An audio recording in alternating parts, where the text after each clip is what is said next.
You might think that salt-based 2500 golden steak is the worst food purchase of all time.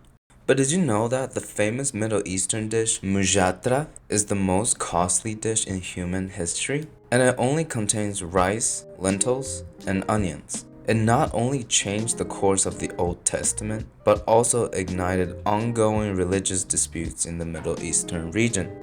Before we get to the juicy stories, let's introduce our lovable characters just in case you're not familiar with the Bible. Many people think the Bible is long and complicated, but it's actually really approachable. Now let me take you to the class Old Testament 101. The first thing you need to know is God, aka the Almighty Jehovah Yahweh. Then there's Abraham, who was called upon by God to leave his mommy's basement with a promise to become the founding father of all nations. His direct bloodline will inherit this wealth and blessing. Then there's Abraham's son, Isaac, who was traumatized as a young boy when his dad, Abraham, tried to sacrifice him. Isaac did well in life though. He married wifey Rebecca and they had two sons, Esau and Jacob. A pair of dysfunctional brothers is essential to every story. Esau is the older brother. He's into hunting and being outside, clearly the athlete of the family. He had hairy arms and a musky BO. On the contrary, Jacob, the younger brother, usually stays inside and hangs out with his mom, like Pete Davidson. He enjoyed taking care of the house and cooking. He probably thinks that Esau has toxic masculinity and preaches that brainy is the new sexy.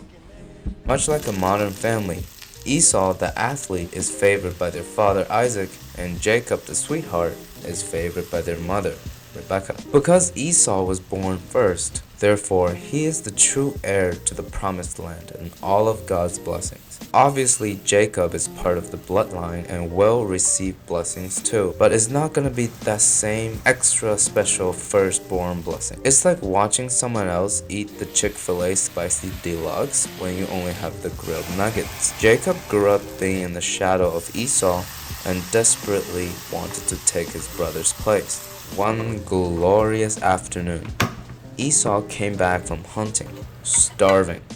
He saw Jacob chefing it up in the kitchen with a pot of mushy stuff. He's like, "Give me some, bro." Jacob replied, "I ain't giving anything, man." Esau was so famished, so he shouted, "I'll give you whatever you want for that mushy stuff." Jacob smiled. Dude's been waiting for this moment his whole life. "If you swear an oath under God to sell me your birthright, I will serve you this bowl of mush." Esau agreed and immediately completed a 10,000 calorie challenge with Jacob's mush. That was the moment the inheritance line of Israelites changed its course. Jacob became the true heir to the throne, the Alpha and the Omega, the light in the darkness, the bacon in the fridge for all that cries out in hunger. He became the main character. And you have guessed it at this point. That pot of mush whipped up by Jacob was the earliest version of Mujadara. It costed an incomprehensible amount of real estate, shifted the divine course, and instigated a permanent brotherly hatred. This dish remained controversial even till this day, with disputes of origin between the two Abrahamic religions, Islam and Judaism. Every single country in the Middle Eastern region have their own variation of Mujadara, and they have all unique depth of flavor. Mujadara is the definition of elevated dish because it means more than just food. It's the symbol of culture, religion, human nature, spirituality, and history. The first recorded recipe for Mujadara appeared in Kitab al-Tabi, a cookbook compiled in 1226 by this person in Iraq. This dish is an edible piece of history. The word Mujadara translates to pockmarks because the lentils in the rice reminded people of pimples or red marks on skin. So basically, my face all throughout high school and the first 2 years of college.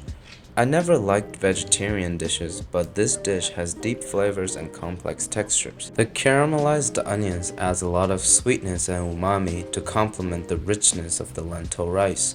The labne on top adds a lot of fresh acidity to balance out the bite. To be honest, I can totally see myself selling out my birthright for this dish, even though I have nothing that my sibling wants. Back to the birthright story, you might think that Jacob is a sneaky brother, but Esau also consciously chose to give up his God-given right for what?